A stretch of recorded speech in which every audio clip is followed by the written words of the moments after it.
আমাদেরকে স্মরণ করতে হবে।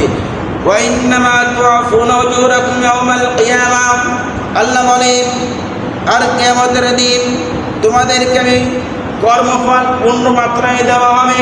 আল্লাহ বলেন ওয়া ইন্নামা তুআফুনা উজুরাকুম ইয়াওমাল কিয়ামাহ, তোমাদেরকে আমি তোমাদের কর্মফল পূর্ণ মাত্রায় দেবো, পুঙ্খানুপুঙ্খ অবস্থায় দেবো, কোনো জুলুম করা হবে না। দুনিয়াতে আমি আপনি যে কর্মফল করব, কিয়ামতের ময়দানে আল্লাহ তাআলার কর্মফল পূর্ণ মাত্রায় দিবে, কোনো কম বেশি করবেন না।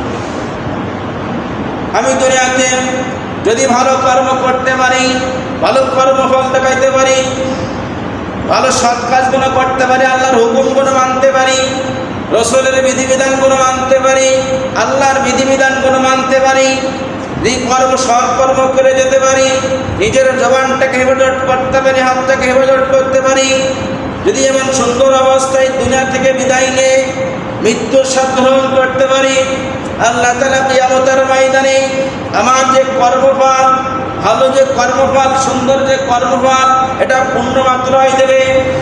সেদিন আমি আপনি বুঝতে পারবো দুনিয়াতে কি কর্মফল করে গিয়েছি।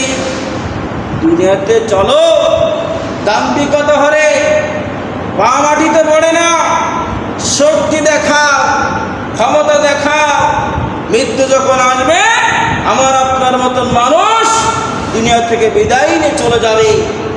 কত রাজা চলে গেছে, ফেরাউন গেছে, নমরুদ গেছে, আবু জেহেল গেছে, তারা কি বেঁচে থাকছে বলেন? তারা কি আছে?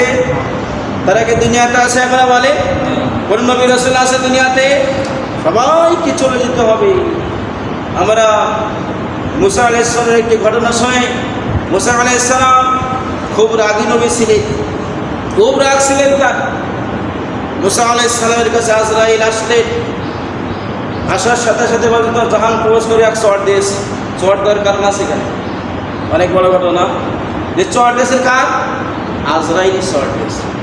তখন আজরাইল ফিরে গেছে আল্লাহর কাছে, আল্লাহ তুমি কোন নবীর কাছে পাঠাইছে যে আমার চর বেরিয়েছে?